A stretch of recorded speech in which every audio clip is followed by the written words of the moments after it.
ஓட்டுநர் மற்றும் நடத்துனரை சரமாரியாக தாக்கிய கும்பல். மது போதையில் பேருந்து முன்பு இருசக்கர வாகனத்தை நிறுத்தியதால் ஏற்பட்ட தகராறு. நடத்துனரின் பணப்பையில் இருந்த ரூபாய் 21,000 களவாடிய கும்பல்.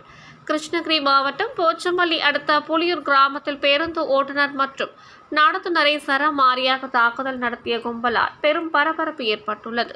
புலியூர் அடுத்த கோட்டப்பட்டி கிராமத்தை சேர்ந்தவர் கிருஷ்ணன், வயது 47, தருமபுரியில் இருந்து ஊத்தங்கரை வரை செல்லும் தனியார் பேருந்து ஓட்டுநராக பணிபுரிந்து வருகிறார். இதே பேருந்தில் ஆறுமுகம், வயது 37 என்பவர் நடத்துனராக பணிபுரிந்து வருகிறார். நேற்று மாலை தருமபுரியில் இருந்து ஊத்தங்கரை நோக்கி சென்று கொண்டிருந்த போது புலியூர் பேருந்து நிறுத்தத்தில் பேருந்து நிறுத்தி பயணிகளை இறக்கிவிட்டுள்ளார். அப்போது இருசக்கர வாகனத்தில் வந்த மேட்டுப்புலியூர் கிராமத்தை சேர்ந்த பிரதாப், வயது 31 என்ற இளைஞர் பேருந்து முன்பு தனது இருசக்கர வாகனத்தை நிறுத்திவிட்டு புகைத்துக் கொண்டிருந்தார். அப்போது பயணிகள் பேருந்தினுள் ஏறி முடித்தவுடன் பேருந்தை இயக்க முற்பட்ட போது முன்பு இருசக்கர வாகனத்தை எடுக்க சொல்லி ஆரன் அடித்துள்ளார். அதற்கு மது போதையில் இருந்த பிரதாப் தொடர்ந்து எதற்காக ஆரன் அடிக்கிறீர்கள் என வாக்குவாதத்தில் ஈடுபட்டதோடு ஓட்டுநரை வசைபாடியுள்ளார். அப்போது பேருந்தில் இருந்து இறங்கிய ஓட்டுநர் காவல் நிலையத்தில் புகார் அளிப்பதாக கூறி இருசக்கர வாகனத்தின் சாவியை எடுத்துள்ளார். இதனால் ஆத்திரம் கொண்ட பிரதாப் பேருந்து சாவியை எடுத்துள்ளார். அப்போது பேருந்து சாவியை எடுக்க வேண்டாம் என கூறி சென்ற நடத்துனர் ஆறுமுகத்தை கழுத்தை பிடித்து பேருந்தோடு சேர்ந்து நெருக்கியுள்ளார். இதனை கவனித்த ஓட்டுநர் பிரதாப்பை கீழே தள்ளியுள்ளார். பின்னர் அங்கிருந்த பொதுமக்கள் சமாதானப்படுத்தி பேருந்தை அனுப்பி வைத்துள்ளனர்.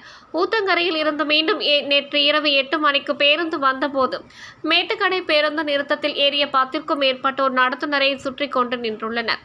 புலியூர் பேருந்து நிறுத்தம் வந்தபோது நடத்துனரை சரமாரியாக தாக்கியுள்ளனர். கூட்டத்தில் இருந்த ஒருவன் கையில் போட்டிருக்கும் இரும்பு காப்பால் நடத்துனரின் கண் பகுதியில் பலமாக தாக்கியதில் இரத்த வெள்ளத்தில் சரிந்துள்ளார். பின்னர் அவரை பேருந்தினுள் இழுத்து கீழே தள்ளி பேருந்து நிறுத்தத்தில் காத்து கொண்டிருந்த 30க்கும் மேற்பட்ட கும்பல் மீண்டும் சரமாரியாக தாக்கி அவர் கையில் இருந்த பணப்பையை பிடுங்கி சென்றுள்ளது. பணப்பையில் அன்றைய வசூல் பணம் ரூபாய் 24,000 இருந்த நிலையில் ரூபாய் 21,000 கும்பல் எடுத்துக்கொண்டு பையை பேருந்து அடியில் வீசி சென்றுள்ளது. அதே நேரத்தில் ஓட்டுநர் அருகே இருந்த 3 ஆண்கள் மற்றும் 2 பெண்கள் ஓட்டுநர் கிருஷ்ணனை சரமாரியாக தாக்கியுள்ளனர். பெண்கள் இருவரும் கன்னத்தில் அறிந்து கொண்டிருந்த போது மற்ற 3வரும் காலால் ஓட்டுநரின் அந்தரங்க பகுதியில் மிக பலமாக தாக்கியுள்ளனர். இதற்குள்ளாக விவரம் அறிந்த நிகழ்விடத்திற்கு விரைந்து வந்த பாரூர் போலீசாரை கண்டதும் பிரதாப் கூட்டி வந்த கும்பல் ஓடி மறைந்து கொண்டது. பின்னர் படுகாயமடைந்திருந்த ஓட்டுநர் மற்றும் நடத்துனர் இருவரையும் மீட்டு 108 ஆம்புலன்ஸ் மூலம் போச்சம்பள்ளி அரசு பொது மருத்துவமனையில் அனுமதித்தனர். பேருந்தில் இருந்த பயணிகளை மாற்று பேருந்தில் அனுப்பி வைத்த பாரூர் காவல்துறையினர் இதுகுறித்து வழக்கு பதிவு செய்து விசாரணை மேற்கொண்டு வருகின்றனர். பிரதாப் தலைமையில் 30க்கும் மேற்பட்ட கும்பலை போலீசார் வலைவீசி தேடி வருகின்றனர்.